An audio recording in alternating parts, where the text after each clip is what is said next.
This is your Tuesday Daily Delivery. I am Michael Rand. Plenty to get to today. Phil Miller will join me in just a little bit to talk Twins Yankees, talk about optimism and pessimism, and specifically talk about Josh Donaldson versus Gerrit Cole, the subplot within what otherwise would be kind of a not as interesting Twins-Yankees series, but those guys probably going to face each other on Wednesday, not long after Josh Donaldson called out Gerrit Cole for cheating, more or less, so using substances on the ball, at least wondering out loud if he was.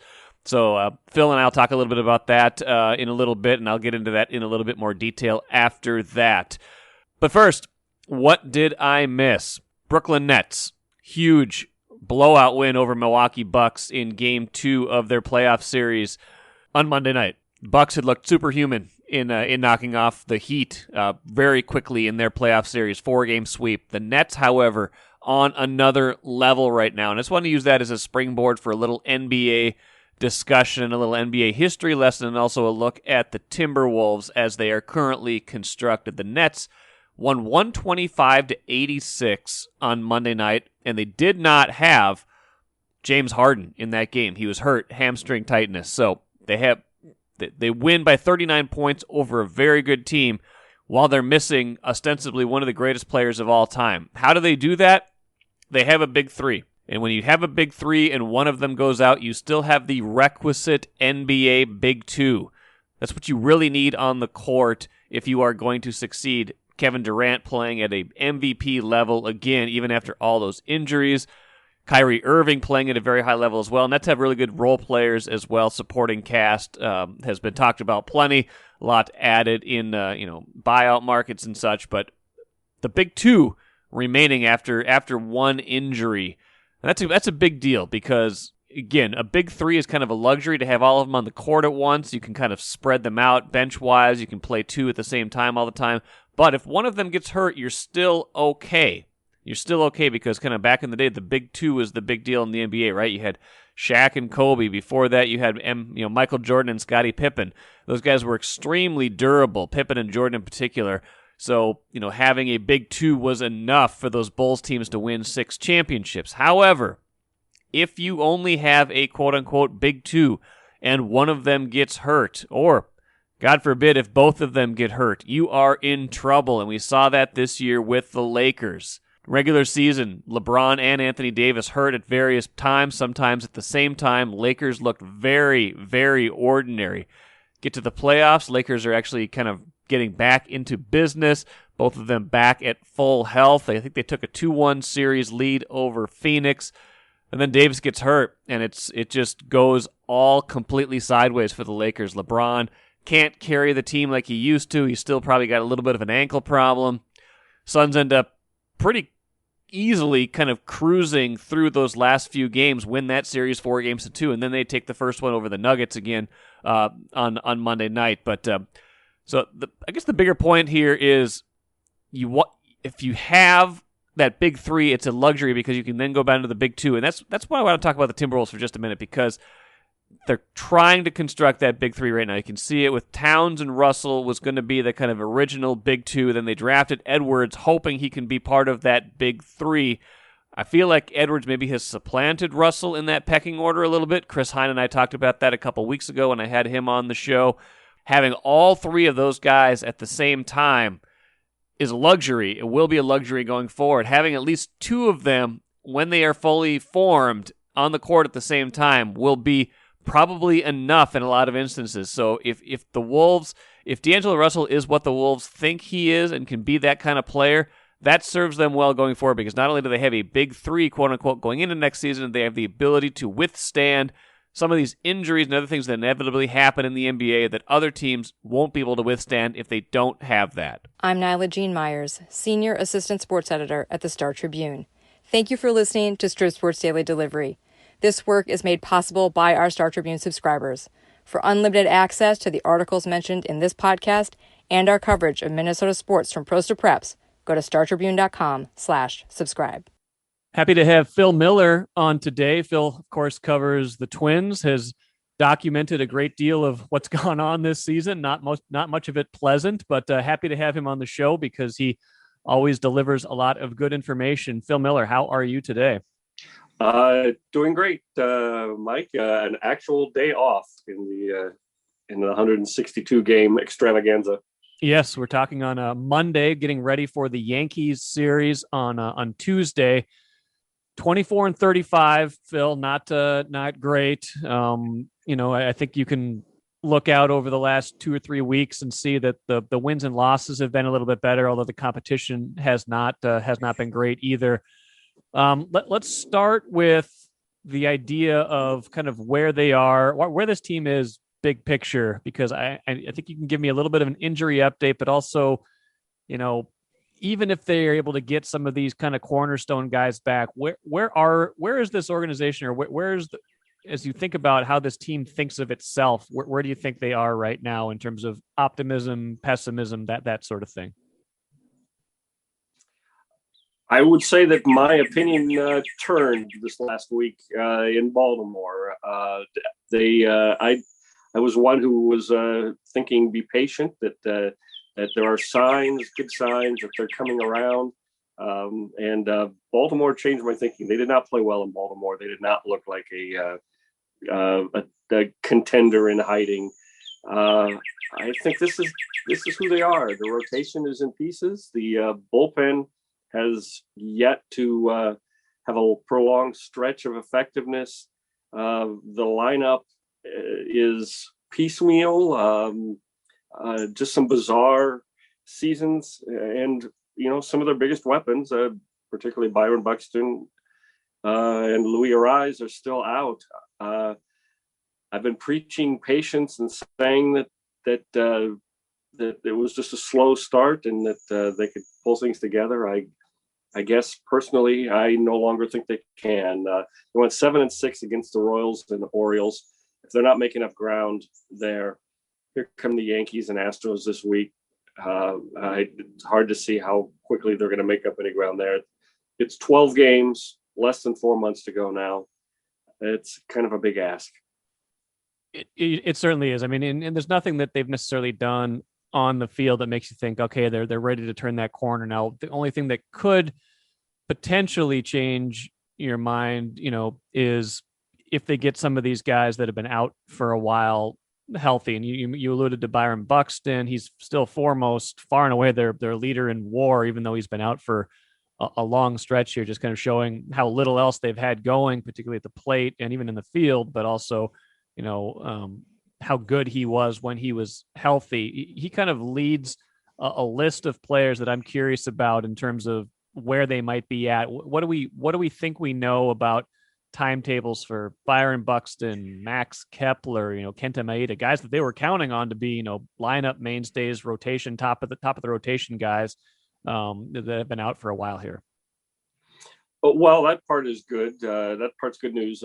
Byron Buxton's last remaining hurdle was he was still feeling a little pain in his, not even pain from what I'm told, in his hip when he was slowing down, decelerating, turning corners suddenly. But that was 4 or 5 days ago. So I would suspect that we're going to see Byron Buxton in St. Paul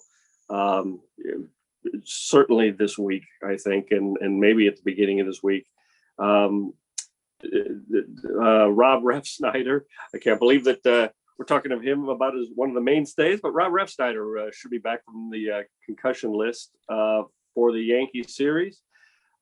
Max Kepler, hamstrings are trickier, but I've heard that he's feeling better. We might see him in a rehab stint at least by later in the week. So we're talking about the team leaves on a road trip that starts a week from Monday. They might be a lot closer to closer to their ideal lineup. Now, we're not going to see Mitch Garver probably for a month or two, but Louis Arise is still a couple of weeks away. I doubt that we see him on the road trip. So that's a lot of guys to work back in and hope they can start producing right away. And Maeda, do you think he might make a rehab start at some point here? As he kind of it was the was lower body first, but then it became an arm thing too.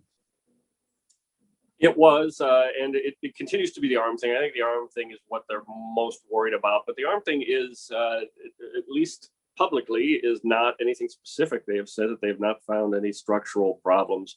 It is just that sometimes he gets a sore arm, which, okay, that seems alarming, but also treatable with rest, so they think. I suspect that he will be in St. Paul for at least one start. Perhaps two, and that'll take place this week as well. The Yankee series coming up. I mean, this was, if this year had gone kind of according to plan, probably for both teams actually, because the Yankees are are not having the greatest year either, and they've had their own injury problems. But we'd be talking about, hey, this is a prove it series against the Yankees. That certainly doesn't have that feel to it, but there is some intrigue in this series nonetheless. One of those subplots, something we talked about before we started recording, Josh Donaldson likely to bat against Gerrit Cole on Wednesday, as long as both of those guys manage to stay healthy until Wednesday. Explain to the listener what the subplot is there, aside from just good hitter against good pitcher. Well, Josh Donaldson has effectively accused Gerrit Cole pretty openly of cheating, as being one of the main guys who have gained an advantage through using foreign substances on the ball to get a better grip and to increase the spin rate that makes his pitches break so effectively.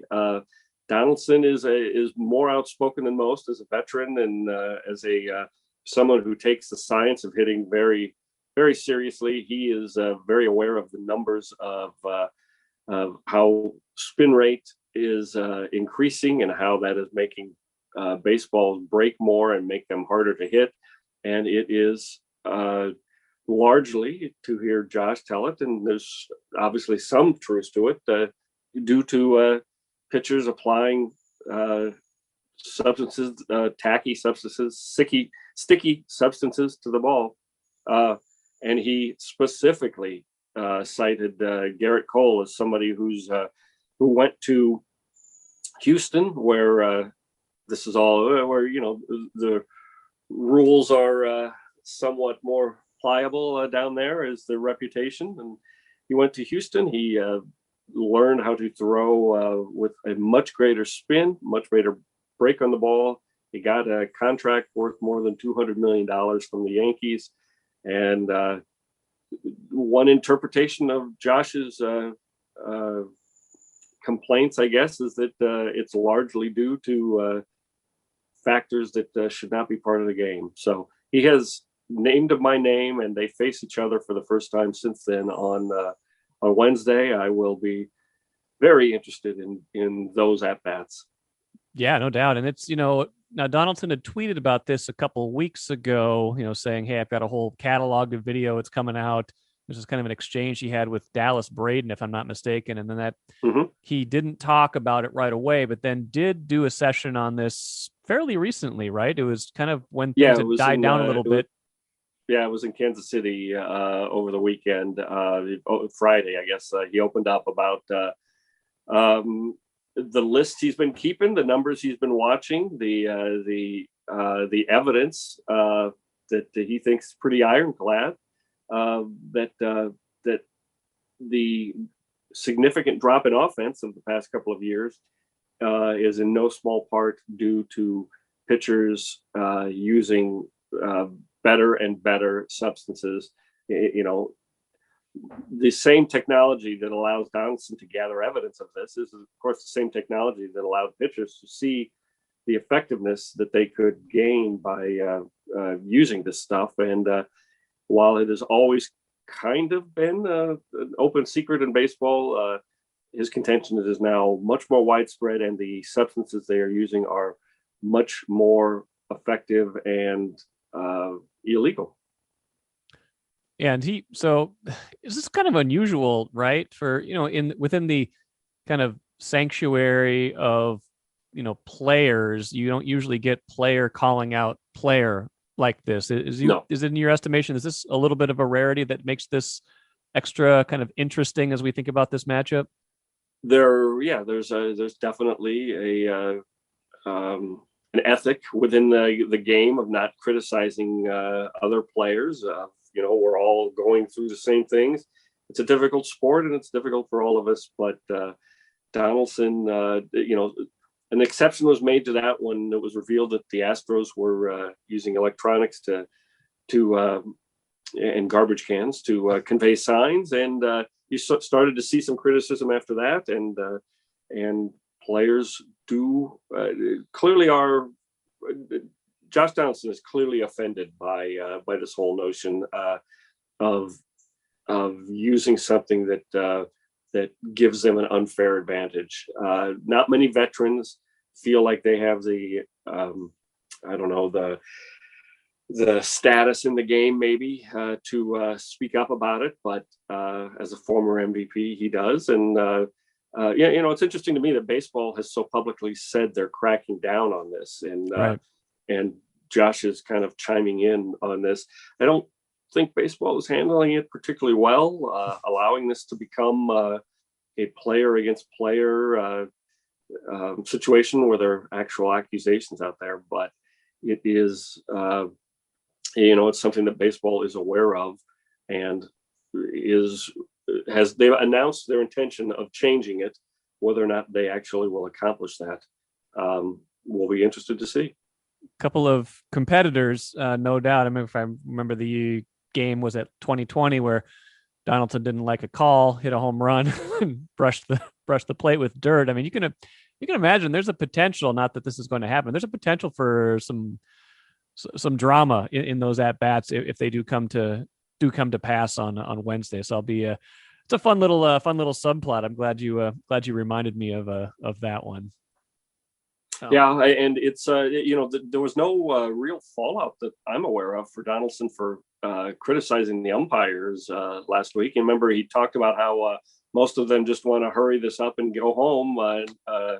So I think maybe he feels emboldened, but on the other hand, his numbers are down, and I think it's pretty obvious that he doesn't feel like he has changed significantly.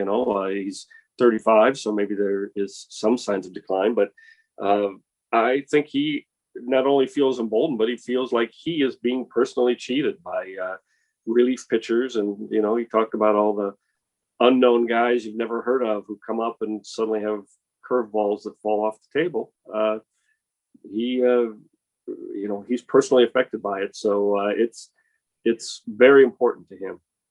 And hitting numbers are down across the board this year. I mean, we're talking about 50-year lows for batting averages, which obviously means that pitching numbers are up. So yeah, it'd be interesting to see what Major League Baseball does to that. Pitching numbers not up for the Twins, and that's one thing I wanted to bring up with you is that we've talked about the injuries, but one thing I went through and even kind of mentioned on a show a few episodes ago was, by and large, even though they've had Kenta Maeda hurt lately and they had to push back Pineda, pitching hasn't really been where they've had the bulk of their injury problem, which makes the pitching performance this year even more disappointing. How would you kind of assess that notion? Basically, they've had their preferred starters have made almost all the starts this year, with the exception of a handful that Dobnik and Lewis Thorpe had to make, but they've had Pineda, they've had Maeda for quite a few starts. They had Barrios for all of his regular turns, Happ, Shoemaker. They've been healthy. They just haven't been all that good.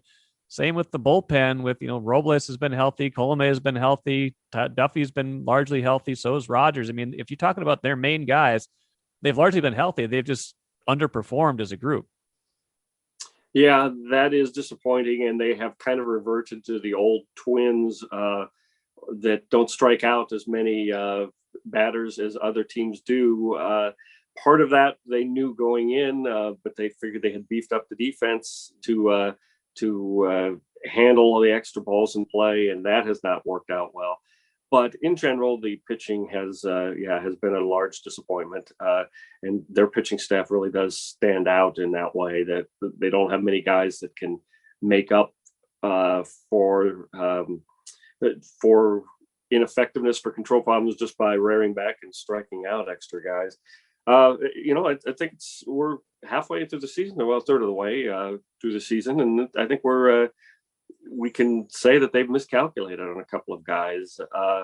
Alexander Colomé is the big one. They gave him a rather large contract for a relief pitcher and handed him the ninth inning, and it has been a disaster from not day one. I think it was day one. It was actually day one. Yeah, okay. He blew that game in game one. They came back and actually were 5-2 despite that. But yeah. I'm kind of a believer that there is something to in a very small effect that momentum sometime can afflict the team, and I think the shock of blowing all those games early did affect this team, and maybe Alexander Colomé, but that has been a bust. Hansel Robles has been placed in a situation that I don't think they envisioned him to be a ninth inning guy. They brought him in to kind of be the seventh inning guy behind Duffy and Rogers and Colomé, and he's ended up with some ninth inning jobs, and he has a penchant for digging himself a hole, sometimes digging out of it, but these leadoff doubles are just killing you. And I think they've miscalculated on the long-term effectiveness of some of their selections, their low-budget selections over the winter in Jay Happ and Matt Shoemaker, who both have had good games, both have had their moments, but overall, you've got to say, well, I'd rather have Rich Hill. I'd rather have Jake Odorizzi. You wouldn't maybe this year because Jake is hurt, but the pitching staff is not as good as it was last year. They had hoped that Maeda had established a new level for himself. That has not actually happened. He has not been bad, but he has not been Cy Young caliber like he was last year. And Jose Barrios is who he is. Good, not great. A solid number 2 or 3, depending on the day. But it's overall the optimism that they had in spring training, and they were very optimistic in spring training, has completely dissipated. In spring training, they were convinced that Happ was going to round into a top of the rotation guy. If you remember, Kenta Maeda gave up 1 run all spring training. He looked untouchable. Barrios, every year we talk about how maybe this is the year. Even Shoemaker Pineda was himself, and Shoemaker was showing positive signs. I think they came into spring training as optimistic as they've been in the last 3 or 4 years, and have had the worst results, far and away different from what they expected. Last thought, if you're a Twins fan, you still probably cling to memories of 2006 when it was exactly this point in the season where they went from 25-33 and then played the rest of the year at 71-33. I don't see that kind of takeoff on the horizon, but maybe I did write about this a little bit Monday. Like if it is going to happen, it's got to start now. Otherwise, it's going to turn into a trade deadline where they're going to trade a lot of these guys away. Is there anything that you see that you can say, okay, if this starts going, is there any turn where you could see, okay, this thing is starting to go in the right direction, or have we seen enough of a sample to say, even if we've seen it once, even if they took a seemingly going nowhere team and suddenly turned it around, it ain't happening again? It's hard to say.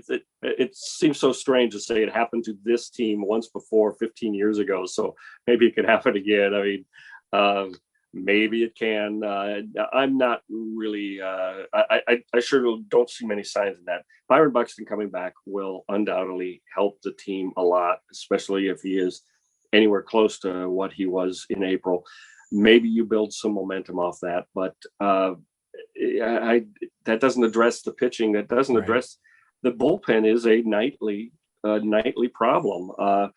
Sometimes they come through and are effective, but there is no it's hard to feel any faith in it. You certainly don't feel any among Twins fandom.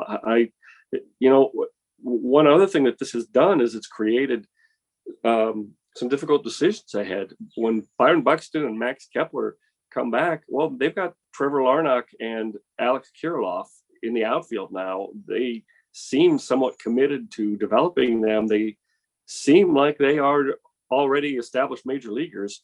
Now they've got to figure out, do they just banish them to AAA? Do they try to work them in? That's a good problem to have, but I don't see that as riding that to sudden relevancy. To me, the bullpen has not been solved, and that is the big thing that stands out. But they still have so many holes in the lineup too. I'm racking my brain for a reason for optimism here, and maybe seeing them lose 2 out of 3 in Baltimore just took that out of me. But I do not think that this is a team that turns it around anymore. And I have to admit, I was as optimistic about the season for them coming out of spring training as they were. I totally bought it. Yeah, I did too. It seemed like it was headed in the right direction. All evidence pointed that way. It just kind of goes to show baseball is all sports, kind of little things, big things. They can all add up, and here we go at 24-35. Well, Phil Miller, great stuff as usual. Glad to talk to you today on Daily Delivery, and we will follow Phil's work, of course, Star Tribune, StarTribune.com. Phil, let's do this again soon, okay? Okay, Mike. Good talking to you. Good stuff as always from Phil Miller, and I want to put Aaron Boone, Yankees manager, I want to give him a spin rating of his own. We started this feature a couple weeks ago. Haven't done it every day, obviously, but I give various athletes or coaches a spin rating based on the quote they have. And this is actually a quote about spin rate, which, the revolutions per minute on a ball that's kind of at the center of this controversy over pitchers using foreign substances to increase the spin rate, which gives them more velocity, nastier breaking pitches, and stuff like that, which is what Josh Donaldson more or less is accusing Gerrit Cole and other pitchers of doing. Aaron Boone, manager of the Yankees, was asked about this the other day. He said, "I don't make much of it. Gerrit, as well as our staff, are mostly above board, and they'll be able to handle the situation in the right kind of way, and it's not going to affect the types of pitchers they are." Mostly above board. Wow, that is a nice way of not completely throwing your pitcher under the bus while also acknowledging that you're not that your staff isn't entirely clean. So I'm going to give Aaron Boone a spin rating of about 7.5 out of 10 on that one. That was some pretty good spin from Aaron Boone on that one. And again, I'm really interested to see how this matchup goes Wednesday, assuming Donaldson's in the lineup, assuming Cole makes his start, because I can imagine it going a lot of different ways. I can imagine Cole getting high and tight on him. I can imagine Donaldson, engaging in some showmanship if he hits one a long way. It's an absolutely fascinating subplot in the series that otherwise doesn't have the same kind of drama that it normally would. Let's end with the cooler, sad news out of the NFL. Jim Fossil, former head coach of the Giants, dies at age 71. He died of a heart attack, according to reporting from the Los Angeles Times, age 71. Fossil, of course, remembered around here as the head coach of the Giants in the late 90s and early 2000s, including the architect of the team that beat the Vikings 41 donut in the NFC title game after the 2000 season. So, sad news out of the NFL for sure, and condolences to the Fossil family. That'll do it for today. Got some good stuff coming up later this week, including what I hope is an excellent interview with Baseball Hall of Famer Rod Carew, so look forward to that. Thanks for listening today. Please download this podcast, write a review if you would. Always read Star Tribune, StarTribune.com, and subscribe to that as well. And we'll be back at it again on Wednesday.